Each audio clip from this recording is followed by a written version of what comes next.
ആകാശവാണി നമസ്കാരം. പ്രത്യേക വാർത്താ ബുള്ളറ്റിൻ വായിക്കുന്നത് സുധിൻ സൈനുദ്ദീൻ. പ്രധാനമന്ത്രിയുടെ ഒരു ദിവസത്തെ അസം സന്ദർശനം പുരോഗമിക്കുന്നു.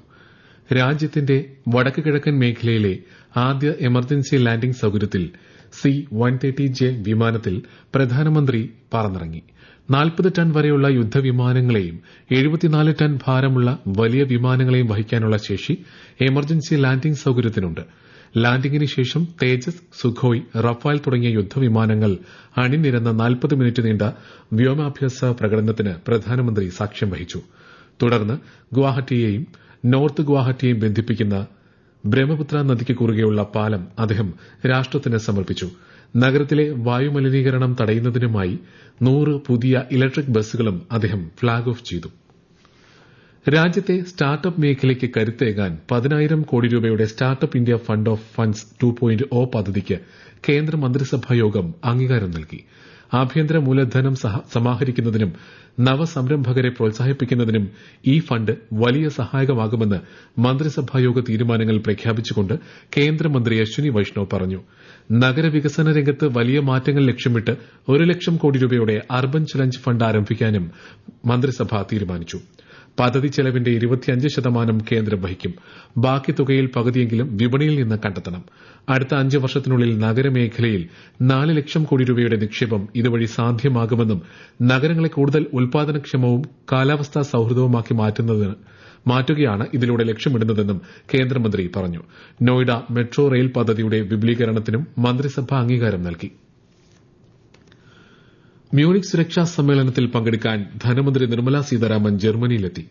അല്പം മുൻപ് മ്യൂണിക് അന്താരാഷ്ട്ര വിമാനത്താവളത്തിലെത്തിയ ധനമന്ത്രിയെ ഇന്ത്യൻ കോൺസൽ ജനറൽ ശത്രു സിൻഹ സ്വീകരിച്ചു. സാമ്പത്തിക സഹകരണം ശക്തിപ്പെടുത്തുന്നത് സംബന്ധിച്ച് വിവിധ രാജ്യങ്ങളിലെ മന്ത്രിമാരും ബഹുരാഷ്ട്ര സംഘടനകളുടെ തലവന്മാരുമായും ശ്രീമതി നിർമ്മല സീതാരാമൻ ഉഭയകക്ഷി കൂടിക്കാഴ്ച നടത്തും.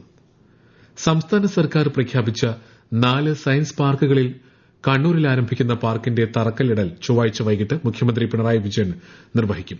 അഞ്ചരക്കണ്ടി ചെറിയ വളപ്പിൽ 25 ഏക്കറിൽ 275 കോടിയോളം രൂപ ചെലവിലാണ് സയൻസ് പാർക്ക് സ്ഥാപിക്കുന്നത്.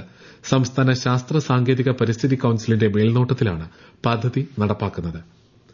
കൊല്ലം റെയിൽവേ സ്റ്റേഷനിലെ പുതിയ ബഹുനില കാർ പാർക്കിംഗ് കേന്ദ്രത്തിന്റെ ഉദ്ഘാടനം കേന്ദ്ര സഹമന്ത്രി സുരേഷ് ഗോപി ഇന്ന് വൈകുന്നേരം നിർവഹിക്കും.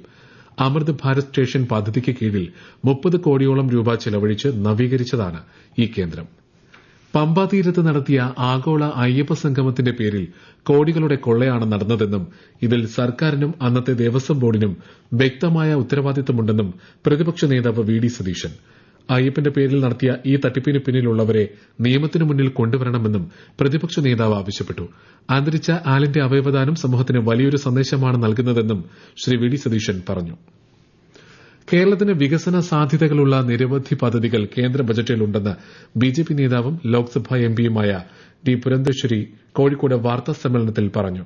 രാജ്യത്ത് നാളികേര ഉൽപാദനവും ഉൽപാദനക്ഷമതയും വർദ്ധിപ്പിക്കുന്നതിനായി കേന്ദ്ര സർക്കാർ പ്രത്യേക നാളികേര പ്രോത്സാഹന പദ്ധതി പ്രഖ്യാപിച്ചു. പെൺകുട്ടികൾക്ക് ഓരോ ജില്ലയിലും ഓരോ ഹോസ്റ്റൽ സ്ഥാപിക്കും. ലഖ്പതി ദീദി പരിപാടിയുടെ വിജയം മുൻനിർത്തി ചില്ലറ വിൽപ്പന കേന്ദ്രങ്ങളായി സ്വയം സഹായ സംരംഭക കേന്ദ്രങ്ങൾ അഥവാ ഷീമാർട്ടുകൾ സ്ഥാപിക്കും. ബിജെപി സർക്കാരിന് കേരളത്തോട് വിവേചനമില്ലെന്നും ദേശീയപാത വികസനം ഉൾപ്പെടെ നടപ്പാക്കിയത് അതിന്റെ ഉദാഹരണമാണെന്നും ലോക്സഭാ എംപി പറഞ്ഞു.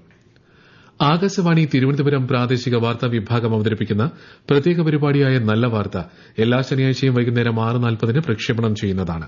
ഇന്ന് 6:30 പ്രാദേശിക വാർത്തകൾക്ക് ശേഷം നല്ല വാർത്ത കേൾക്കാവുന്നതാണ്. സർക്കാർ സംവിധാനങ്ങളുമായി ചേർന്ന് പ്രവർത്തിക്കുന്ന സാംസ്കാരിക പ്രവർത്തകർക്ക് അവരുടെ സ്വതന്ത്രമായ അഭിപ്രായങ്ങൾ പ്രകടിപ്പിക്കാനുള്ള എല്ലാ അവകാശവും സർക്കാർ അംഗീകരിച്ചു നൽകുന്നുണ്ടെന്ന് സാംസ്കാരിക വകുപ്പ് മന്ത്രി സജി ചെറിയാൻ.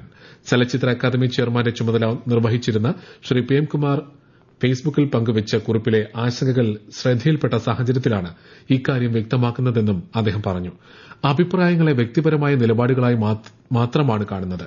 അത്തരം പ്രകടനങ്ങളുടെ പേരിൽ ആരെയും മാറ്റി നിർത്തുന്ന നയം ഈ സർക്കാരിനില്ലെന്നും മന്ത്രി വ്യക്തമാക്കി. ആലുവ മഹാദേവ ക്ഷേത്രത്തിലെ ശിവരാത്രി മഹോത്സവത്തോടനുബന്ധിച്ച് കൊച്ചി മെട്രോ നാളെയും മറ്റന്നാളും പ്രത്യേക സർവീസ് നടത്തും. ശിവരാത്രി ദിനമായ നാളെ തൃപ്പൂണിത്തുറ ടെർമിനലിൽ നിന്ന് രാത്രി 11:30 വരെ സർവീസ് ഉണ്ടാകും. തിങ്കളാഴ്ച ആലുവ മെട്രോ സ്റ്റേഷനിൽ നിന്ന് പുലർച്ചെ 4 മണിക്ക് സർവീസ് ആരംഭിക്കും. പ്രത്യേക വാർത്താ ബുള്ളറ്റിൻ കഴിഞ്ഞു. അടുത്ത വാർത്താ പ്രക്ഷേപണം വൈകിട്ട് 6:30.